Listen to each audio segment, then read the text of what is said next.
because women founders are going to shape the future of business. I would like to request everyone, even though in this position she's here, being kind and of course present in the situation, I would like to request everyone, we need for a big round of applause in the situation. Come on.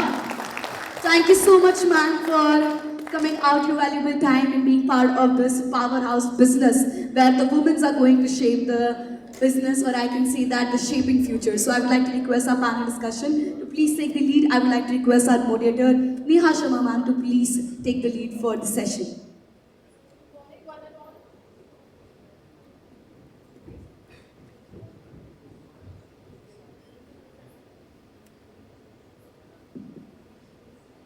So good morning, one and all.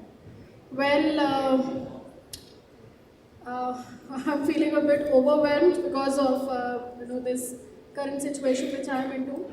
So at the outset, I would like to extend my sincere thanks to TiECON 2026 Chandigarh, the entire core team, my team at CGC Landran, our honorable management, and my fellow colleagues to join this session. So Puneet sir, he has been consistent enough, Alreja sir, and each and every one of you. So to begin with the panel, first I would like to introduce the panel. We have Madam Komal Sharma Talwar. She is founder director XLSCOUT. Then we have Madam Umesh Jindal. So she is the director Jindal IVF. And then we have Madam Sheenu Jhawar. She is director Apex Hospital. So my quick question to Madam Talwar. So as the title of the panel states that we had been witnessing a kind of I would say paradigm shift. So maybe quickly you can just share your experience as a women entrepreneur, that how apt is this power shift in the changing scenario? Given the fact that you had been dealing with AI solutions and different kind of IT services, so this is my question to you, madam. So I think the two trends that I would like to stress on is that there are two things that have radically changed with AI, right? And I speak not just for women entrepreneurs, I speak for entrepreneurship, both men and women and across the world. One is that AI has democratized the access to information knowledge. Information knowledge, data analytics used to rest at some point of time only with big consultants or large companies. With AI, this access to information and knowledge is available to everybody across the world now. What is challenging is how do you use that knowledge and information to solve, as we were speaking in the keynote in the morning, to solve a use case. The second thing that has changed is that the digitalization of marketing has also flattened the world in terms of your access to customers. So unlike before where AI was not there and where there was not so much of democratization of digital tools and digital markets, now I think from day one, each company can think of accessing global markets without a lot of intermediaries, right? So you can think of a global product, a global company from day one. Third, technology also helps you to have a multiplier effect. So it also gives you the ability to be able to change and scale very quickly. So I think it's very, very important for every business to integrate technology, integrate AI into their workflows, so that the scaling up can happen much faster than it happened in traditional industries. So I think these are the largely three areas where AI has transformed and democratized the access to markets, access to information and knowledge, and then it's for businesses to see how they want to use that power to be able to build global companies and technologies. So, thanks. Well, again, I have a point. AI is for sure disruptive, right? So these are the positive aspects, or let's say the positive facets of incorporation of AI in divergent disciplines. What about the negative aspects? Have you encountered any until now? Yeah, so I think ethics is a very, very big thing that you have to look at when you are developing a tool. Security and confidentiality of maintaining data of your clients is very important. So there are challenges. Another thing is that, of course, AI development is expensive, right? So there will always be some players that will dominate. However, there is a lot of, so the domination of players is at the stage when you're developing core technologies. So every company cannot think of developing a large language model, right? Because that's going to be prohibitively expensive or difficult to do. But the democratization of the layer of applications of AI is still very much democratized, right? So you use open source models, you use large language models. There are small language models now, medium large language models. You use those to build your application layers on top of it. So I think there are challenges of AI. You have to develop very quickly. You have to develop with ethics in mind. You have to develop with a lot of security concerns in mind. And AI can get monopolized if it is not democratized for application use. But I think still the benefits of AI are far more than the limitations. And with every evolving technology, as we've seen across the world, there are going to be limitations, but people will find ways and means of being able to navigate those so that the advantages still remain at the core. Interesting. So, madam, my next question is to you. Probably, it is an extension to what Madam Komal had said. What is your opinion on disruptive AI, let's say? And what is your experience in this changing emerging scenario? Is it actually a structural change, or is it simply an incremental change? It is definitely not an incremental change. Hello, everybody. So the world is talking about AI. The world is talking about ML. We all hear it all the time. It's very difficult for us to sit here in Chandigarh and talk about how AI is going to disrupt the world. We do not know what's happening in the Silicon Valley. We do not know what's happening in Bangalore. We also do not know what's happening in a small city like Junjunu.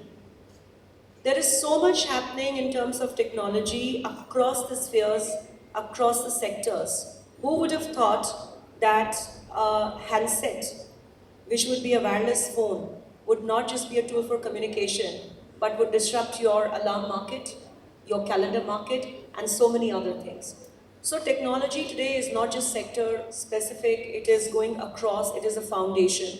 And as very rightly pointed out, there is a lot of shift that is happening with access to information. There is a lot of negatives and consequences, and the DPDP Act is coming up in India with a lot of micros and nitty-gritties that all of us need to be aware of. As far as I'm concerned, I'm from the healthcare sector, and I can more specifically talk about healthcare rather than talking about other sectors. I think those, because now this is not a world of understanding the macros, but people really are specialized into what they're doing and how technology is affecting them. But for me, the power shift has happened from the provider to the consumer, because that is where the intelligence has really, really happened.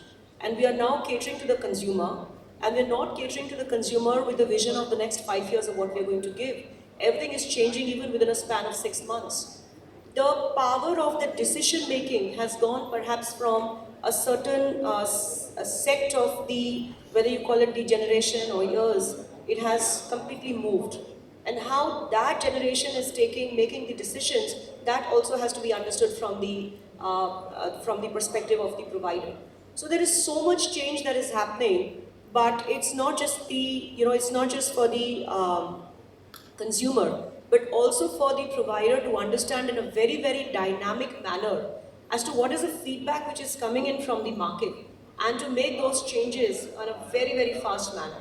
Even in a sector like healthcare, which is generally a very, very stable sector, because you would have the doctors and you would have the machinery and you would, uh, what the consumer needs is understood by the doctors because it's a very domain specific issue, but how to put it across, what else is there in the market, all of that information also has to flow back in. And it becomes a chemistry of the information between the provider and the seeker to build on the next wave of what you want to put out there. So complex, layered, interesting, but also full of lot of scary truths. Right. So, adding upon to your crisp statements, what do you think? There is a convergence of AI in multiple facets of our life, and are we actually ready to accept it? Let's say in our daily lives, in our routine lives, because I come from an academic background, and here we have a mixed audience. So, how would you address, maybe the question is not specifically meant for a women founder, but a slight change. So, how would you address AI in academics? Let's say if you can just highlight a point or two. I think AI in academics is a boon for the knowledge seekers, and I'm not going to say the children, because the moment we say that, we are believing that education stops when you stop becoming a child. But the whole point of education is that you have to remain a child forever, because knowledge is out there everywhere, and it is not just restricted to the classrooms. Of course, that model, whether it exists or does not exist in the future, is for all of us to see. But AI has brought massive information. It has broken the pattern of geographical constraints, because that is what AI does.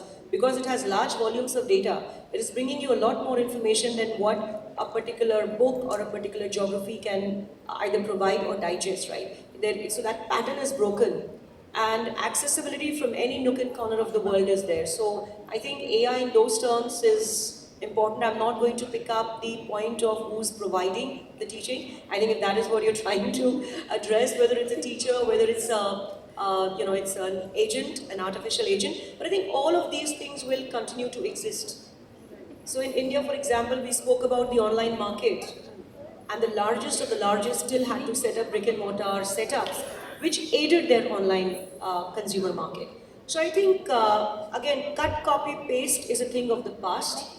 We have to cater to the very micro consumerism, understand that, while playing with the macro shifts, tectonic shifts which are happening in the world.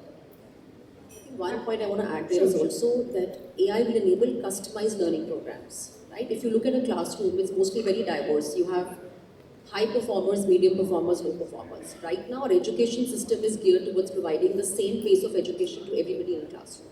I think what AI will enable is a lot of more data analytics on learning patterns, and the benefit will really come when people who are below average or average learners, right? When the learning will be customized to their learning outcomes.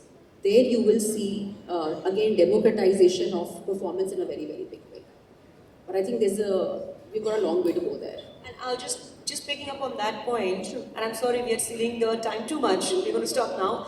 But the whole concept of probably, you've picked up a very, very valid point. And in fact, the concept of average learner and slow learner will actually go away. Because when we look at the average learner or slow learner, a lot of times, apart from the mannerism of learning, we are also talking about people, whether they're excelling in all the fields at the same level, but you actually pick up the field that you're happy in, and you create your personal proficiency rather than measuring up to the proficiency benchmarks set up in a generalistic way. So that's also going to change. Of course, the whole language context, right? People will have more information in their own regional languages. That will also impact AI learning in a very big way. Right. So, ma'am, please. I will add AI in the medical field, which is I'm more familiar with, and it's actually coming in a big way. But it is evolving right now, and we can't say, see, in IVF field, now you must have seen the ads that AI-based oocyte evaluation is AI-based embryo evaluation, and people trust perhaps AI more than the judgment of the doctor who is sitting there. So right now, I would say AI is there. It is there to stay. It is there to grow, and the competition between AI and human being will be there. And I hope it turns out to be more of a companionship where you have an intelligent companion. and you are able to deliver better. But this competition, who supersedes, it will depend. So my question is to you, ma'am. So as a founder director of Jindal IVF and belonging to a medical fraternity, healthcare fraternity to be apt enough, do you really feel that there are specific industries which have seen the major shift, power shift in women entrepreneurship? Yeah, I think women, see, if I go, women have a different outlook for business, and most of this outlook comes from their personal experience, which men are not able to, experience many things. Like for example, handling the taboo areas like personal hygiene, menstruation, then reproduction as such, or the limitations of women who are sitting in tier 2 or 3 cities who are not able to approach or they who are in the middle range. They have an access to digital media, but not so much of an access to advanced technology or other things. So these things, they have been targeted on online fashion industry. This is one industry where women actually are now almost dominating and introducing new concepts and newer areas. Art is one, business of art. That is one thing, and obviously the areas which are gender neutral, I mean their education, they're coming up with everything like hospital marketing. She's doing in AI business. That's not special, but the special about women disruption is the specific areas which they think that uh, is special problem of women's which they have come up. Like my field, IVF. Why I was attracted towards this field almost 40 years back when IVF actually started. And why? Because daily as a gynecologist, we would be facing those women who were facing discrimination, who were facing uh, problems and, second marriage and so many things because of infidelity. So this was one area which motivated me to go into this area. So that's something, a new angle which has come to industry now because of certain factors which they have observed in society, and they take it to that level where industry can help these women and find their solutions for them. So until recently, since we have had this COVID pandemic. So post pandemic, do you really see there are some incremental changes, if not structural changes, in women entrepreneurship, specifically in healthcare sector? Do you see that transition? I don't think that there's much relation to pandemic as such, but because of this digital revolution, I think it has become a little easier for women to get into major industry and online activities more than offline activities. So that is one reason why women-led industries now coming up. Interesting, interesting. So, the next session, or let's say the next round of questions, would be more generalized one. We would be more interested in knowing about your professional journey as a women entrepreneur in your specific fields. Over to you, ma'am. How did it all begin? Yeah, so I started my first business out of law college, and the whole idea was to pick up a very specific niche in law that nobody was focusing on. So we were one of the first companies in India to venture into intellectual property consulting, and again the thinking from day one was global. So we are based in different countries of the world. We work with customers across countries. And I think that whole idea of being the first to go to market with something new that other people are not working on, and then very quickly pivot into new segments within that niche and provide value to customers, right, was the foundation of the first business. We're about 500 people there, engineers, lawyers, and we've got offices in US, Japan, Europe, across the world. We started then working on the second business. We started working on AI way before ChatGPT became fashionable and became a trend. So we started working on AI development pre-COVID in 2018. And the whole foundation of the second business came out of a value proposition to create impact. So when we were doing a lot of intellectual property consulting, we saw a very big global problem, which was that very few countries in the world own IP, and only large companies own IP. So countries like the developing world get left behind. Startups, universities don't have access to intellectual property, and that is what we wanted to change through technology. So we built, we are only 5 companies in this space in the world in legal tech, IP tech, and we built a platform where anyone in the audience can put in their idea, see what is happening across the world in their technology, and whether their idea is actually unique enough to be patented, and also follow R&D trends. So the platform and AI democratized access to IP information, R&D information to everybody across the world. So I think the pivot from the consulting business to AI was led by a mission and with very, very disciplined execution. So our AI technology is already being used by about 500 paid enterprises across the world. And our software is both in English and Japanese. We have a large market in Japan, large market in Europe. And we want to keep continuing to develop technology in a way where we democratize more and more phases of IP development and innovation for everybody across the world. Wonderful, wonderful. So, again, an extension to your journey, do you really feel you had faced some or the other challenges, or it had been a smooth ride, a bumpy ride, or what were challenges you had faced? I don't think anybody has a smooth ride in entrepreneurship. Absolutely, right? absolutely. I don't think that is the very definition of entrepreneurship. Absolutely. And especially if you're looking at running a business which is going to be global, and you want to diversify a lot into your business, you want to experiment. You don't want to keep doing the same thing over decades, right? That requires a lot of resilience and experimentation. And of course, every business has challenges. I don't think any entrepreneur in the audience would vouch for the fact that they had a smooth ride. So the challenges of running a services company is very different from running a product business. And I think both of them came with a lot of opportunities, but with a lot of challenges also. So I think for product development, for AI, it's about being able to pivot and develop very, very quickly and provide a value addition to your customers.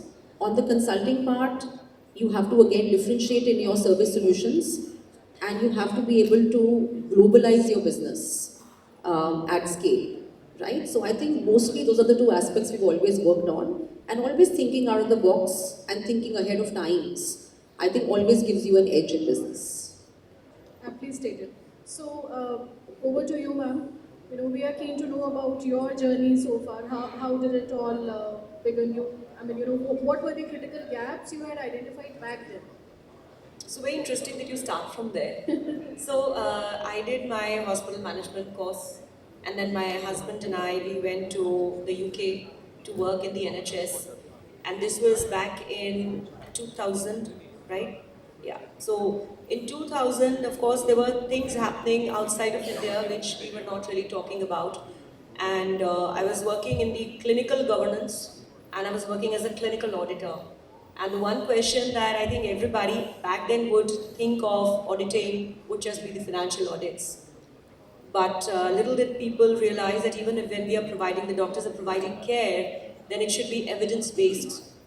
And when you're providing care against a very, very large spectrum with doctors from various generations and new research is coming in, are we really adhering to what is evidence-based versus what is our decision-making at that moment in time? So anyway, to cut a long story short, when I was working there, and then when we decided to come back to India, because we already had a relatively, from today's perspective, we had a smaller setup in India as a hospital. So when we were coming back to India, I realized that the critical gap really is clinical governance, clinical audit. So when we came back in 2004, we were there just for 4 years. We set up a clinical governance private limited company as a consulting company for Pan India. We did a lot of work, and I think even today we still are the first and probably the only clinical governance company in the country.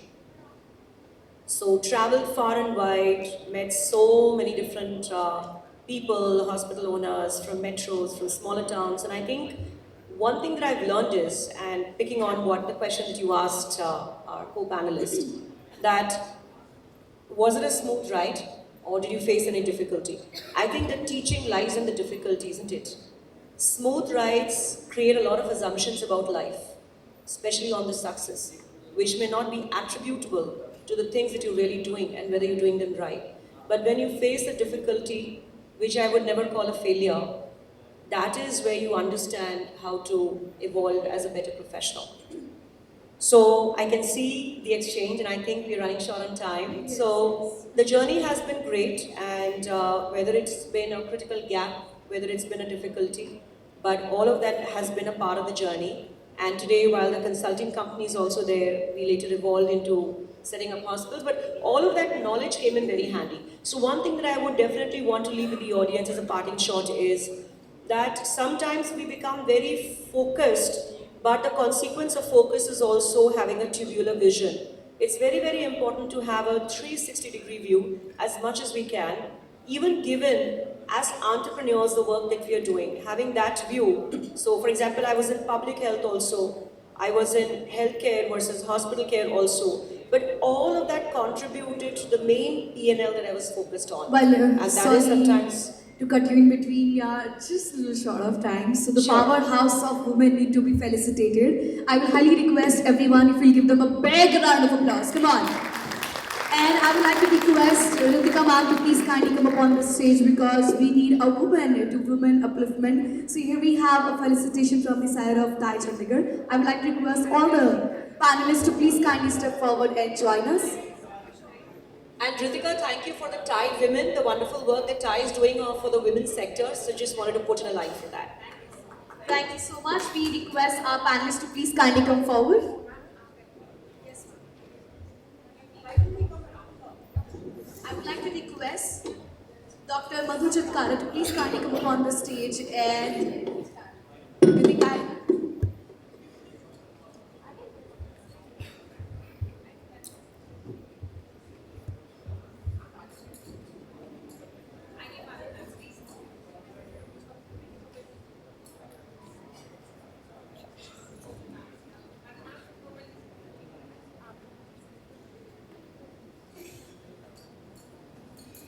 well, everyone, we really want your big round of applause for the powerhouse of women. Those are actually standing tall and shaping the future.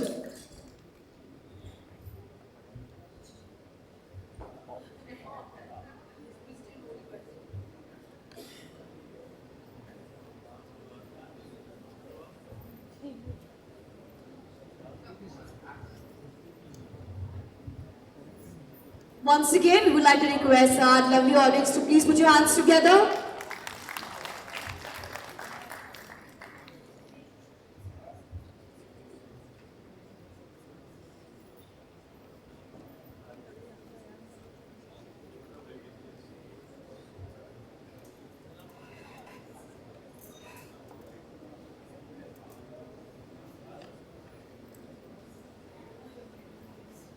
Well, once again, ladies and gentlemen, please put your hands together.